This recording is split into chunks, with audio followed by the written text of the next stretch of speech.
Hello mga kautang, welcome back again dito sa aking channel. So another loan up na naman yung pag-uusapan natin ngayon. At excited ako i-share sa inyo ngayon mga kautang itong nagko-comment, commenter sa aking YouTube dito sa aking channel mga kautang, no. Ang sabi niya dito mga kautang, OFW po ako pero naka-loan ako sa mga OLA.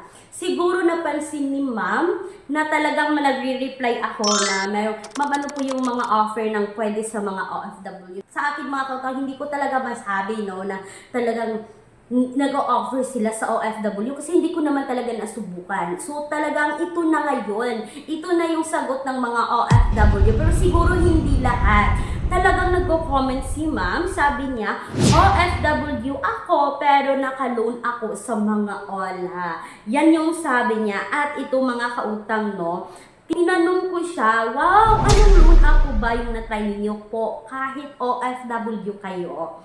Tapos, sabi din ng isang commenter dito mga madam na same tayo. So, OFW rin siya pero nakakautang siya sa mga online loan app. Tapos, tinignan ko sa baba yung reply ni madam. Sabi niya, tala 60 days and 130 days.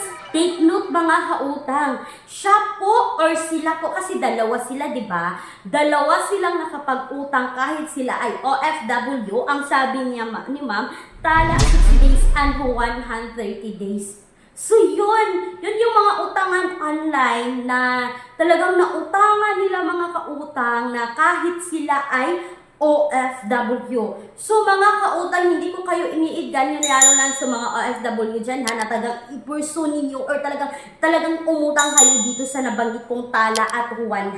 Pero, sabi nga ni madam, sa aking comment, na talagang nakapag-utang siya dito ng 60 days within 30 days sa online loan app na ito. So, nasa sa inyo na yan mga kautang, sa lahat ng mga OFW dyan na naghahangad na pwede makautang dito, ay talagang ito na yung sagot nyo. Pero hindi ko to gawa-gawa mga kautang ha. Ito talaga ay comment ng isang commenter ko, ng aking manunood, masugid na manunood dito sa aking YouTube channel. So, yan talaga yung sabi niya. To, gusto ko naman siyang gawa ng video para maibahagi ko sa lahat ng mga OFW dyan na naghahanap. Kasi may makikita talaga tayo na nagko-comment, na talagang naghahanap. Kasi nga, talagang minsan is nagigipit naman tayo. Kahit OFW sila mga kautang, hindi basta-basta maghanap ng pera sa ibang bansa. So, may mga times talaga na kinakailanganin agad-agad natin yung pera. So,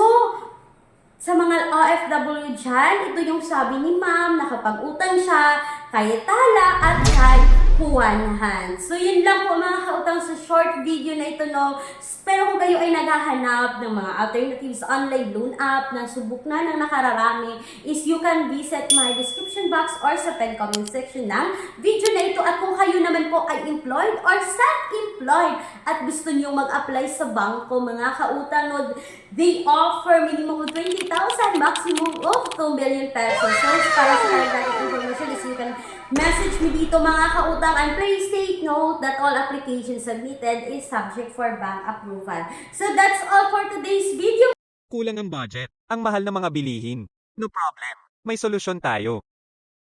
Gamit ang isang valid ID, makakautang ka na sa loob ng 10 minutes o mas mabilis pa.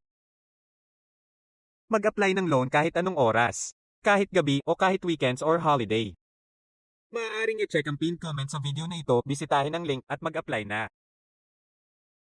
Once again, this is Clarice, ang inyong number 1 palautang. Dahil utang is life. And bye-bye mga